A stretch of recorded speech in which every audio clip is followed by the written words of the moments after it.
The U2 crisis. In 1960, Eisenhower had a problem. He knew that his nuclear arsenal was far superior to the Russians, but the American people were worried he was soft on communism. Furthermore, Eisenhower wanted to be able to prove that the Soviets and Nikita Khrushchev were not being genuine about their nuclear weapons. Eisenhower was offered a solution by the CIA.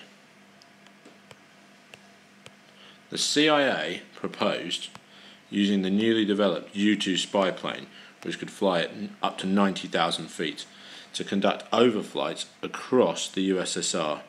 These overflights would photograph systematically Soviet missile bases and airfields.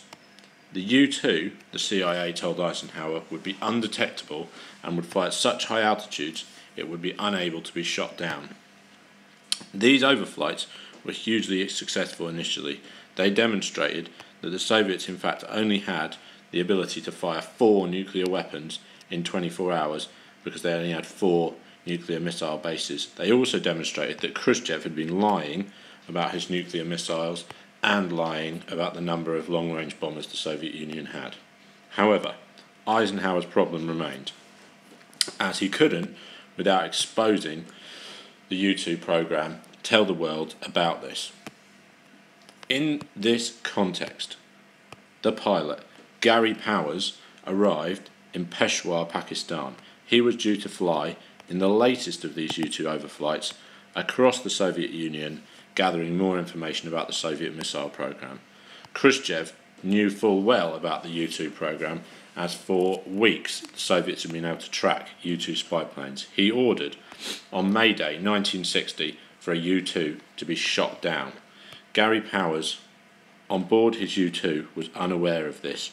He had been briefed by the CIA in the event of a crash to use the cyanide pills he had been given to commit suicide, so that he couldn't be interrogated and reveal secrets. However, it was also believed by the CIA that any crash from a U2 spy plane would be fatal, and Powers was not expected to survive.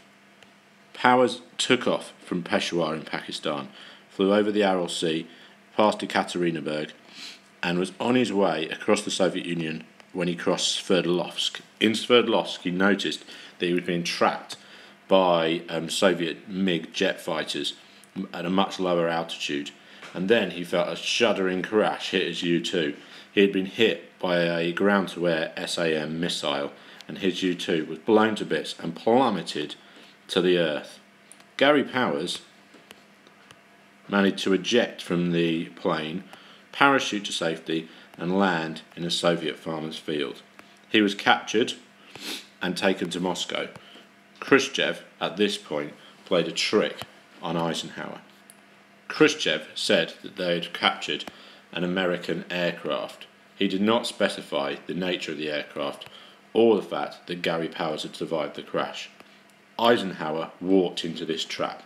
He released a story that this was a weather plane that had become lost and crashed in the Soviet Union.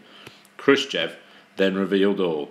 He revealed pilot, plane, and even more damagingly, the photographs of American espionage of Soviet missiles.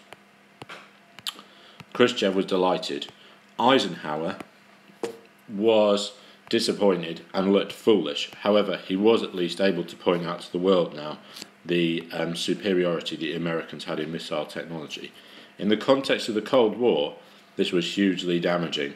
The world leaders were due to have met in Paris in 1960 to discuss future peace talks. In this meeting, Khrushchev refused to even talk to Eisenhower, who wouldn't apologise for espionage. Khrushchev walked out of the meeting.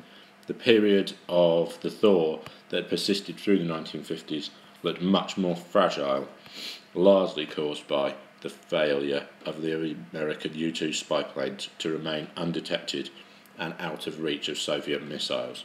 Eisenhower, however, had at least demonstrated that the Soviets were not able to compete with American missile technology. All of this led to the Cold War increasing in tension into the 1960s. Now, have a go at answering these questions here.